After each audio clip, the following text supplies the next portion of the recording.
हर्षित landmark, सपनों का घर जैसा आप चाहते हैं हम बनाते हैं। 1, 2 एवं 3 BHK ready position flats. Call 9827321321। हम हैं सिंघानिया बिल्डकॉन।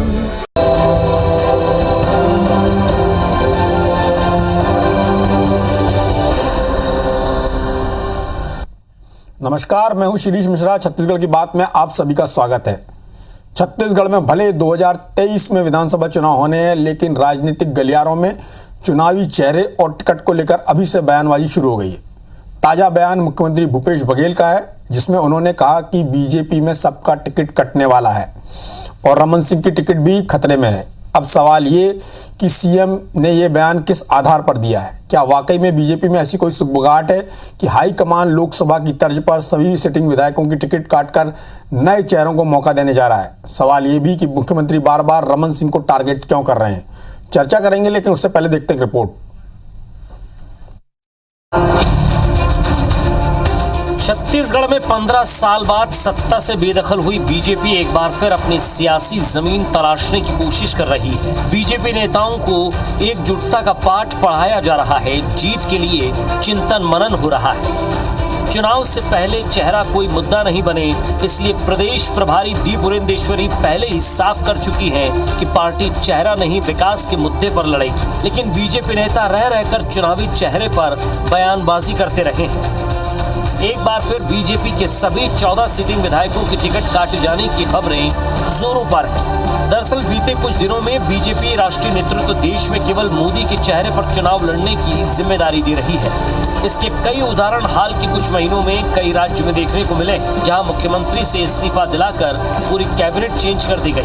इससे पहले 2019 के लोकसभा चुनाव के दौरान भी बीजेपी ने छत्तीसगढ़ की 10 सिटिंग सांसदों की टिकट काटकर नए चेहरों पर दांव खेला था। रायपुर से 7 बार के सांसद रहे रमेश बैस और रमन सिंह के बेटे अभिषेक सिंह की भी टिकट काटी गई थी। नतीजा ये रहा कि कांग्रेस की 68 विधायक होने के बावजूद बीजेपी के 9 सांसद निर्वाचित हुए। ऐसी चर्चा है कि 2023 के विधानसभा चुनाव में बीजेपी ये प्रयोग एक बार फिर कर सकती है। लिहाजा मुख्यमंत्री भूपेश बघेल भी कहने लगे हैं कि बीजेपी में सबके टिकट कटने वाली है। रमन सिंह पहले अपने बेटे की टिकट नहीं बचा पाए, अब उनकी टिकट भी खतरे में है। सीएम के बयान पर बृजमोहन अग्रवाल ने पलटवार किया कि उनको बीजेपी की चिंता करने की जरूरत नहीं है। 70 विधायकों वाली सरकार संकट में है, कांग्रेस पहले अपना घर संभाले। बहुत दुख होता है कि 15 साल के मुख्यमंत्री, हम तो उसको आज भी नेता मानते हैं, लेकिन उसी के दल के लोग उसे नेता नहीं मानते, तो उसके बारे में कोई बात कहना मैं उचित नहीं समझता। उस सबकी टिकट कटने वाली है, वो उसी की चिंता है, क्योंकि रमन सिंह अपने बेटे की टिकट नहीं दिला पाए थे, अब उनकी टिकट खतरे में है।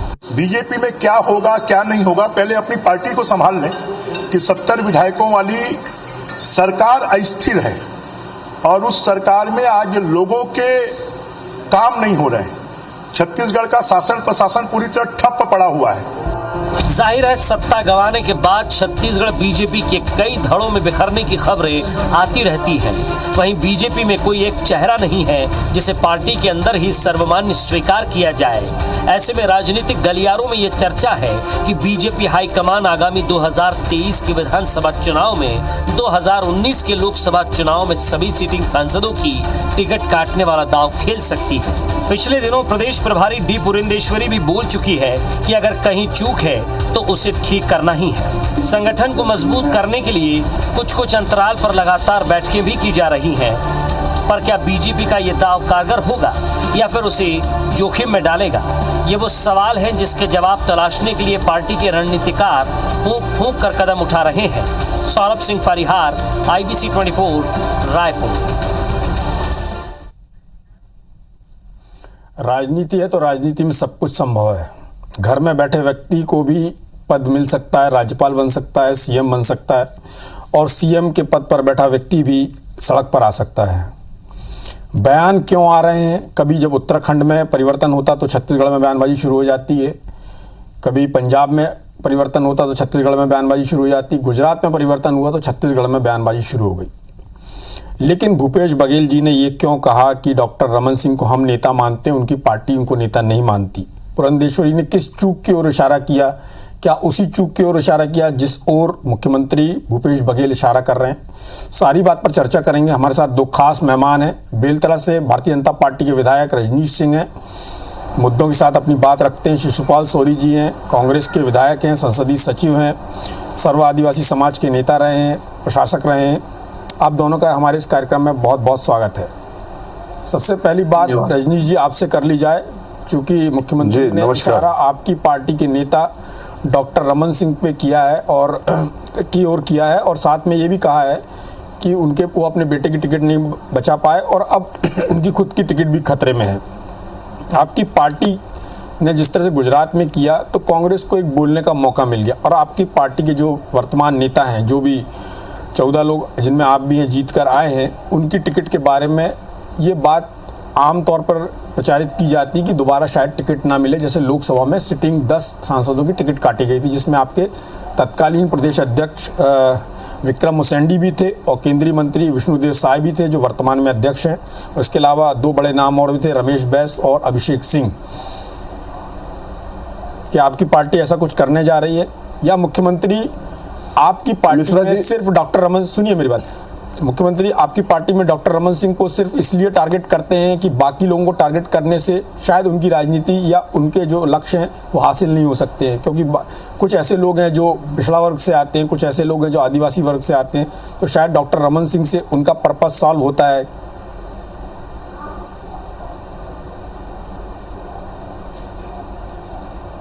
मिश्रा जी, देखिए, भारतीय जनता पार्टी की एक संगठनात्मक ढांचा है जी, संगठनात्मक ढांचा है भारतीय जनता पार्टी की। और जहां तक रही बात टिकट की, चाहे विधानसभा के लोकसभा के हो, उसके लिए एक व्यवस्था बनी हुई है और उस व्यवस्था के अंतर्गत टिकट दी जाती है। और भारतीय जनता पार्टी में टिकट देना नहीं देना जो व्यवस्था है उसके तहत तय होता है। इसलिए ये बात कहना कि सभी की खतरे में है, ये इनकी हताशा को दर्शाती है। दूसरी बात, माननीय मुख्यमंत्री जी, सरकार ने कहा कि रमन सिंह जी की टिकट खतरे में है। अभी तो इन्हीं की 70 की बहुमत वाली जो सरकार, इन्हीं की कुर्सी खतरे में है। 2023 में तो अभी 2 साल बाकी है। पहले तो वर्तमान देख ले कि कब किसकी कुर्सी इनकी खिसक जाए। विधायकों को सबको ले जाके दिल्ली में दौड़ कर आ रहे हैं, 3-3 घंटा चर्चा करते हैं, मैंने अपनी बात रख दी बोलते हैं। एक नेता बोलते हैं कि ऑल इज वेल, तो वो चिंता अपनी पार्टी की करते हैं तो ज़्यादा अच्छा रहता। भारतीय जनता पार्टी की चिंता न करें किसको टिकट मिलेगी किसको नहीं मिलेगी। दूसरी बात मिश्रा जी, आप सरकार बने 2018 को देख लीजिए, दिसंबर में लगभग 32-34 महीने हो गए हैं। 70 के इनकी बहुमत है। जनता ने इनको भारी बहुमत के साथ बड़े बड़े वादे के आधार पर इनको बहुमत दिया कि इनके काम होंगे। लेकिन आज भी डॉक्टर रमन सिंह जी के नाम पर इनको दहशत है, और वो दहशत इसलिए है कि जो 15 साल काम माननीय डॉक्टर रमन सिंह जी ने किया है वो जनता अब याद करने लगी है। इनको मालूम है कि रमन सिंह जी ऐसे नेता हैं जिनको सब याद कर रहे हैं। इनकी जो कुव्यवस्था है, जो बड़े बड़े वादे किए थे किसी में पूर्ण नहीं कर पा रहे हैं, प्रशासनिक व्यवस्था लचर है, ठप है, राजनीतिक अस्थिरता का माहौल है। इसलिए कहीं ना कहीं उस दहशत के कारण ये माननीय रमन सिंह जी को कोशिश करते हैं। इनको मालूम है कि रमन सिंह जी ऐसे जन नेता हैं, छत्तीसगढ़ के दिलों में राज करते हैं। इसलिए सिर्फ और सिर्फ इसी डर के कारण, और ये डर अच्छा है, इनको डर लगना चाहिए और इनको ये महसूस हो चुका है कि आने वाला 2 साल के बाद हमारी छुट्टी तय है, इसलिए इस तरह की बात कर रहे हैं। तो अच्छी बात है, हमारे पार्टी के बारे में ज़्यादा चिंतन करें, अपनी पार्टी को छोड़ दें, क्योंकि कुर्सी का सर्वाधिक डर तो अभी कांग्रेस सरकार को है। जिस तरह से माहौल बना हुआ है, कब किसकी कुर्सी खिसक जाए, तो इनको अपनी कुर्सी बचाएं, फिर 2023 के बारे में बात करें। रजनीश जी, आपने कहा है इनको डॉक्टर रमन सिंह का डर है, उनके कामों का डर है, वो जनप्रिय नेता हैं। क्या ये कारण है कि डॉक्टर रमन सिंह 15 साल तक शासन किए और जगह जगह तक उनकी पहुंच है, भारतीय जनता पार्टी का सबसे बड़ा चेहरा है, लगातार 3 बार सीएम रहे हैं, या ये कारण हो सकता है कि डॉक्टर रमन सिंह के चेहरे के कारण कांग्रेस को जीत मिली, इसलिए उस चेहरे को दोबारा से उभारा जाए ताकि कांग्रेस फिर जीत हासिल कर सके?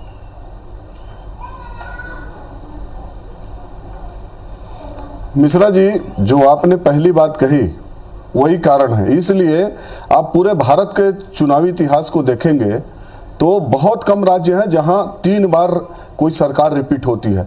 ये छोटी मोटी उपलब्धि नहीं है मिश्रा जी, 3 बार सरकार चलाना, उसके बाद जो इनको घोषणा पत्र है इसके कारण ये सरकार आई है और सब लोग समझ गए। आप पूरा इसमें देखिए 3 बार, ये तो 15 महीने में, हम तो 15 साल सरकार चलाए, ये तो 15 महीने में इतनी बहुमत के बाद अस्थिर हो गए हैं।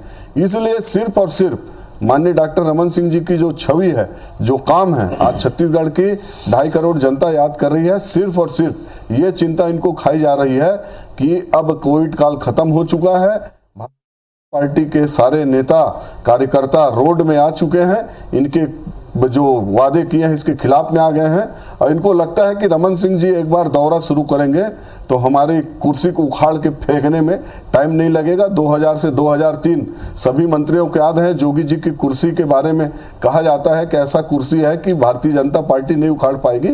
इन्हीं डॉक्टर रमन सिंह जी जो प्रदेश अध्यक्ष होते हुए माननीय जोगी जी के और ये सब तमाम जो सरकार में अभी हैं, ये सब थे, सबकी कुर्सी उखाड़ दिए थे। तो इनको उसी बात का भय है। इसी बार सोते उठते बैठते जागते डॉक्टर रमन सिंह जी की ज़्यादा इनको चिंता रहती है कि कैसे करके इनके बारे में इमेज को खराब किया जाए, कैसे ये किया जाए।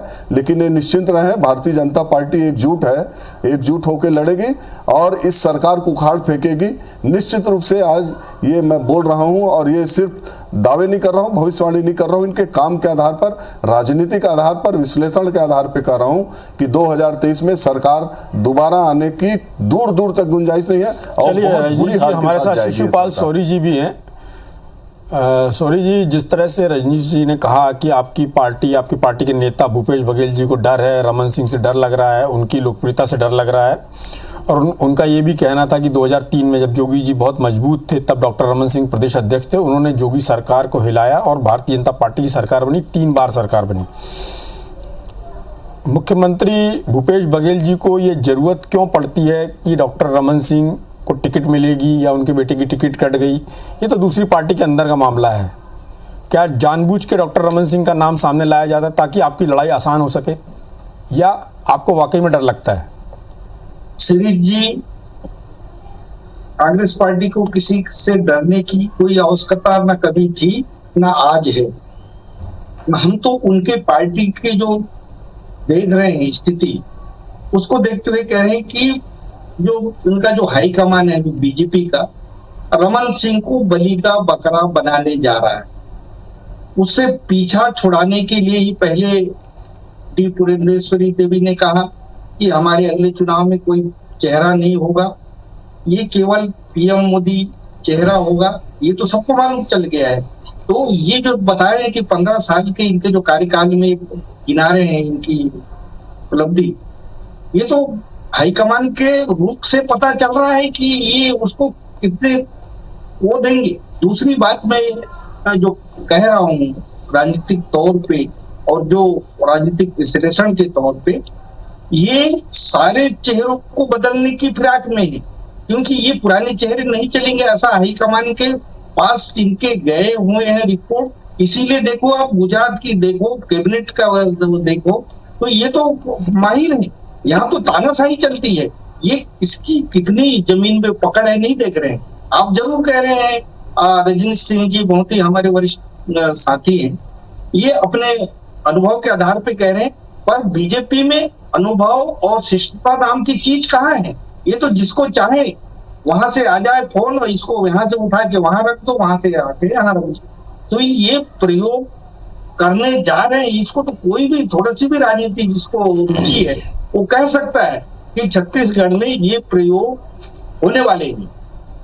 रहा सवाल कांग्रेस का, कांग्रेस एक मजबूत सरकार है, इनके जो जनहितैषी कार्य है उससे पूरे छत्तीसगढ़ में एक जो आशा का संचार हुआ है, ये भावी और आने वाले वर्षों में जो मुख्यमंत्री के रूप में भूपेश बघेल को देख रहे हैं, कामों पे हम तो बात कर लेंगे। अभी तो बयान पे बात कर लेते हैं और जहां तक आपने राजनीतिक शिष्टता और जो हाई कमान वाली बात की, तो वो तो सभी पार्टियों पे लागू होती है। आपके यहाँ पंजाब में क्या हुआ सबने देखा, और पहले भी कांग्रेस में किस तरह से अर्जुन सिंह जी को हटाकर मोतीलाल वोरा जी को रातों रात या तुरंत सीएम बनाया गया, वो भी सबने देखा।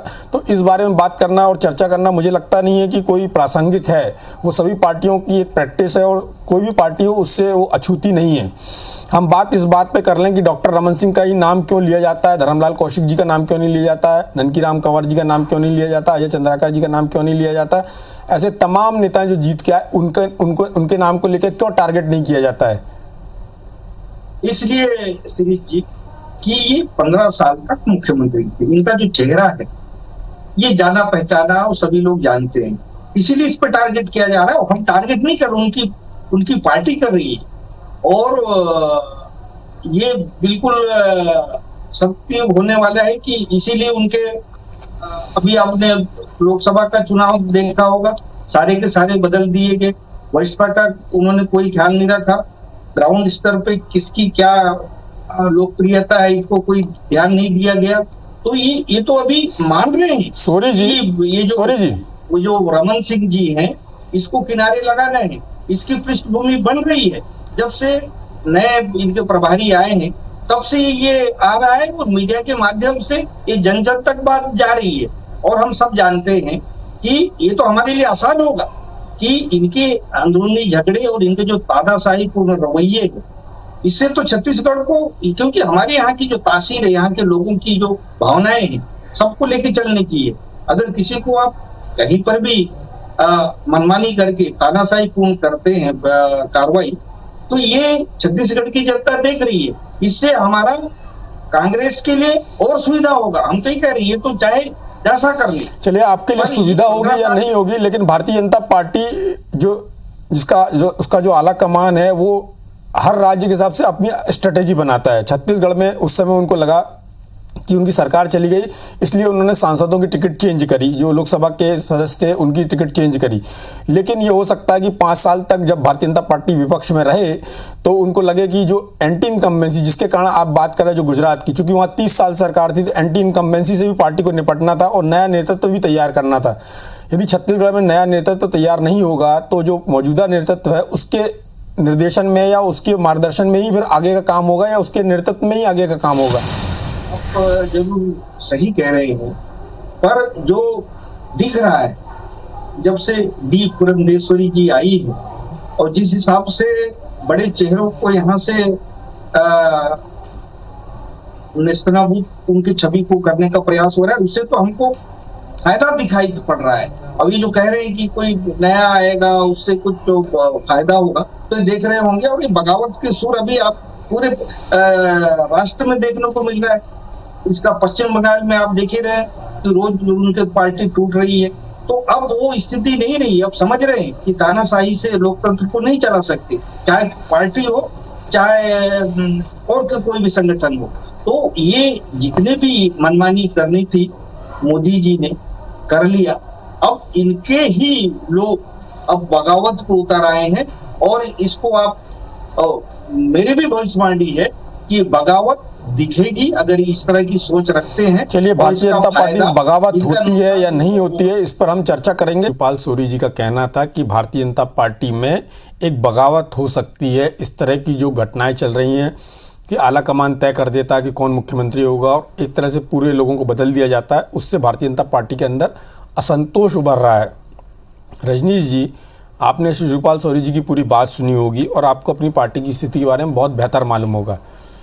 जानना चाहता हूं कि आपकी पार्टी के अंदर कुछ ऐसी स्थिति बन रही है? छोटा सा उत्तर चाहूँगा, समय की कमी है। जी मिश्रा जी, मिश्रा जी, मैं गुजरात के एक उदाहरण दे देता हूँ, बहुत जल्दी समाप्त करता हूँ कि वहाँ के मुख्यमंत्री जी ने क्या कहा। यदि शिवपाल जी सोरी नहीं सुने होंगे तो एक बार सुन लेंगे कि मैं पार्टी का आभार व्यक्त करता हूँ कि मुझको पार्टी ने सेवा करने का अवसर प्रदान किया। इनके यहाँ का मुख्यमंत्री का अभी बदलाव हुआ है पंजाब में। मुख्यमंत्री जी कहते हैं अपने प्रदेश अध्यक्ष, अपनी पार्टी का उसी राज्य के प्रदेश अध्यक्ष के बारे में कि राष्ट्र विरोधी गतिविधियों में लगे हुए हैं। प्रदेश अध्यक्ष कहता है कि मेरी बात नहीं मानी गई तो ईंट से ईंट बजा दूंगा। राजस्थान में क्या हो रहा है, इन सबको छोड़ देते हैं। छत्तीसगढ़ में छोड़ देते, बात कर लेते हैं। शिशुपाल जी सोरी, मेरे को कंफर्म नहीं मालूम है, शायद वो दिल्ली गए थे कि नहीं गए थे, लेकिन मुझको लगता है कि कौन अभी सरकार से पंगा ले। तो ये दिल्ली अभी गए थे तो क्या बताने गए थे, किनसे क्या बात हुई? तो अपनी पार्टी को छोड़ के भारतीय जनता पार्टी में आप कल्पना करिए, बढ़िया 70 की सरकार है, 2 साल और बढ़िया से ऐसी सोचते रहिए कि भारतीय जनता पार्टी में विद्रोह होने वाला है।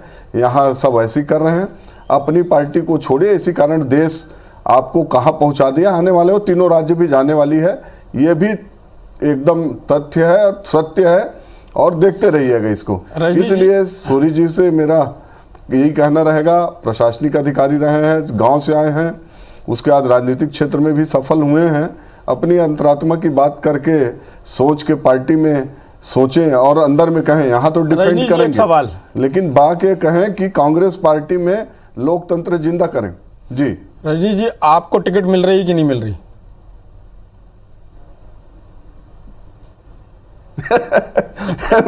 मिश्रा जी, भारतीय जनता पार्टी में हम लोग जो दायित्व देते हैं पार्टी के, मैंने पहले कहा कि मेरे सवाल का सीधा जवाब दे दीजिए। केंद्रीय चुनाव हमारी समिति है। मेरे सवाल का सीधा जवाब दे दीजिए। नहीं, सीधा जवाब 2023 में मिलेगा, इसको मैं नहीं तय कर। शिशुपाल सोरी जी, पार्टी तय करती है, शिशुपाल सोरी जी, पार्टी को तय करना है, मैं क्या जवाब दूंगा? शिशुपाल सोरी जी, आपकी पार्टी एक बात,